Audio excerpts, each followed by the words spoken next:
मुख्यमंत्री योगी आदित्यनाथ ने बलरामपुर जनपद के बाढ़ग्रस्त क्षेत्र का किया भ्रमण, जरूरतमंदों को वितरित किया राहत सामग्री। बता दें कि बलरामपुर जनपद के उतरौला तहसील अंतर्गत बाढ़ प्रभावित ग्राम पालापाली का भ्रमण योगी आदित्यनाथ ने किया और जरूरतमंदों को राहत सामग्री वितरित किया। बता दें कि बाढ़ प्रभावित लोगों को संबोधित करते हुए योगी आदित्यनाथ ने कहा कि आप लोगों को घबराने की जरूरत नहीं है, किसी भी प्रकार की परेशानी नहीं होने दिया जाएगा और हर संभव मदद दिलाने का भरोसा दिलाया। हमने संबोधन में कहा कि बलरामपुर जनपद का तहसील उतरौला सबसे ज़्यादा बाढ़ से प्रभावित हुआ है, इसलिए हम सभी का ध्यान उतरौला तहसील के ऊपर बना हुआ है। सभी विभाग के जिम्मेदारों को स्पष्ट निर्देश दिया गया है कि बाढ़ से प्रभावित क्षेत्र के रहने वाले परिवारों को किसी प्रकार की कोई समस्या नहीं होनी चाहिए। इस दौरान उन्होंने प्रेस वार्ता भी किया, तो आइए सुनते हैं कि क्या कहा उन्होंने। मित्रों, बाढ़ प्रभावित क्षेत्रों का आज मैं दौरा करने के लिए निकला हूं। आज पूर्वाहन में मैंने बहराइच और मध्याह्न में गोंडा जनपद का बाढ़ प्रभावित क्षेत्रों में चल रहे राहत कार्यों की वहां पर समीक्षा की है।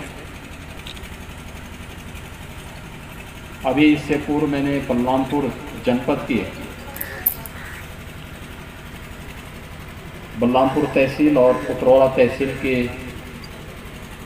बाढ़ से प्रभावित गांवों का व्यापक सर्वेक्षण किया है। जिला प्रशासन के साथ और यहाँ के स्थानीय जनप्रतिनिधियों के साथ इसकी समीक्षा भी की है। बचाव और राहत के लिए किए जा रहे उपायों के बारे में भी यहाँ पर चर्चा की है। यहाँ पर एसडीआरएफ और पीएसी की फ्लड यूनिट पहले से कार्य कर रही है। हर प्रभावित गांव में नाव की व्यवस्था, बाढ़ चौकी और कंट्रोल रूम के माध्यम से राहत और बचाव के कार्य समयबद्ध ढंग से आगे बढ़ सकें, इसके लिए पूरी व्यवस्था सरकार ने पहले से ही सुनिश्चित कर रखी है। हर प्रभावित परिवार को समय से राहत सामग्री उपलब्ध हो जाए, ये सरकार की मंशा है और उसी के तहत स्थानीय स्तर पर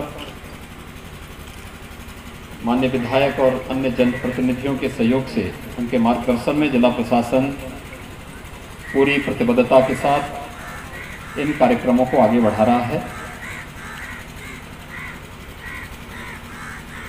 राप्ती नदी के कारण यहाँ पर लगभग 60 गांव राप्ती और उसकी सहायक नदियों के कारण प्रभावित हुए हैं,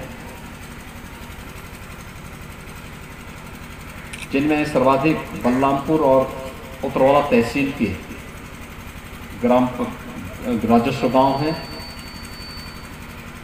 लगभग 60 से 65 हज़ार की आबादी इससे प्रभावित हुई है।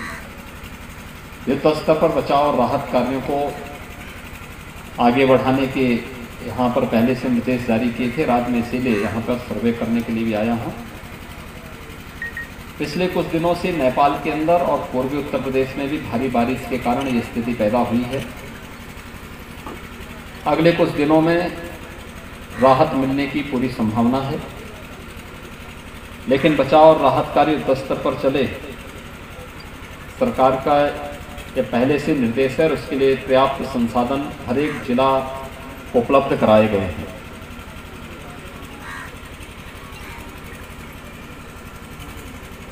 पहले से ही सरकार के स्तर पर हम लोगों ने जल शक्ति विभाग से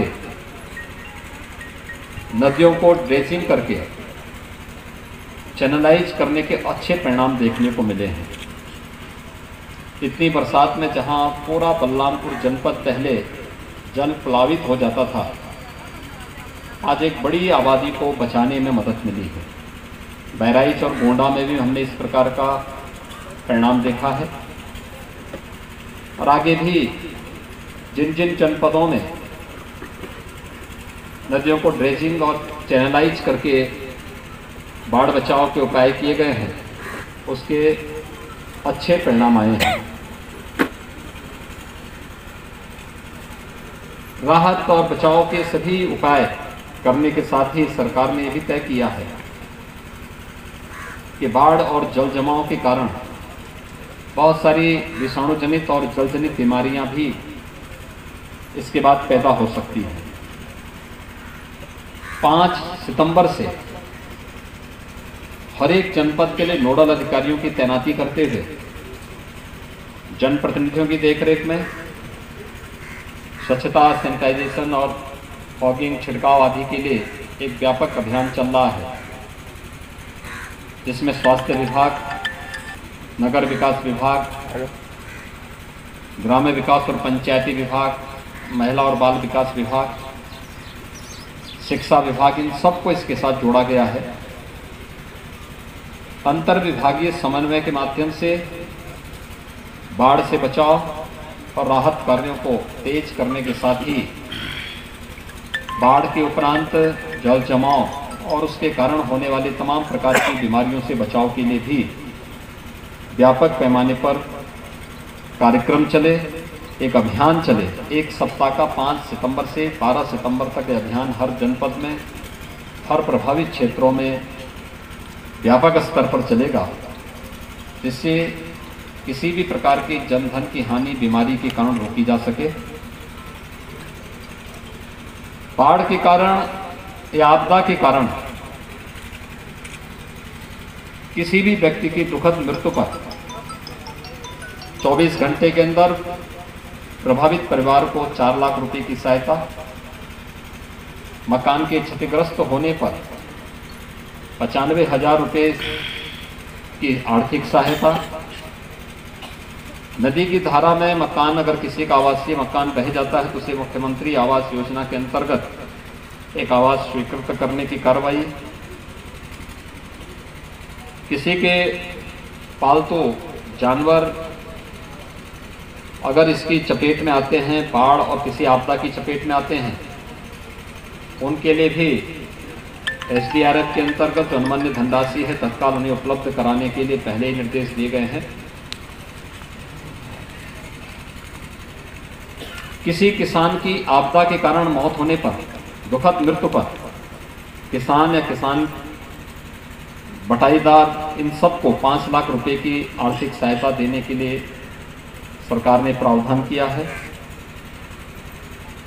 आपदा की संकट की इस घड़ी में हम सभी पीड़ित परिवारों के साथ में हैं। बाढ़ से बचाव और उसके साथ ही हर प्रभावित परिवार को राहत समय पे मिल सके, इसके लिए सभी जनप्रतिनिधियों के संपर्क में हम लोग पहले से हैं और सभी लोग स्थानीय प्रशासन के साथ मिलकर के युद्ध स्तर पर इस कार्यक्रम को संतोषजनक ढंग से आगे बढ़ा रहे हैं। सभी पीड़ित परिवारों के प्रति हमारी पूरी सहानुभूति है, संवेदना भी है। सरकार उन्हें हर संभव मदद देने के लिए पूरी तत्पर है।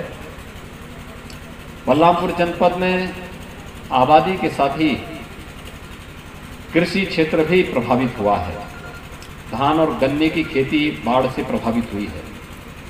प्रशासन को इसका सर्वे करने के लिए अभी से निर्देश दिए गए हैं और इसके बाद तत्काल उन्हें, उन किसानों को, सभी पीड़ित किसानों को भी आवश्यक मुआवजा दिया जा सके, इसके बारे में अभी से अपनी तैयारी पूरा करने के लिए प्रशासन से कहा गया है। मुझे विश्वास है कि इस कमिश्नरी में सर्वाधिक प्रभावित बलरामपुर जनपद हुआ है। लगभग 60 ग्राम पंचायतें इसकी चपेट में, बाढ़ की चपेट में हैं, बाढ़ या जल जमाव की चपेट में हैं। उसमें बलरामपुर और उतरौला तहसील सर्वाधिक प्रभावित तहसीलों में है। इस पर युद्ध स्तर पर कार्यक्रम चल रहे हैं और समयबद्ध ढंग से सभी पीड़ित परिवारों तक राहत सामग्री पहुंचे,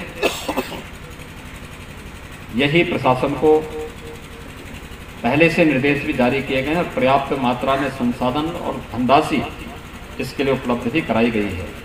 धन्यवाद।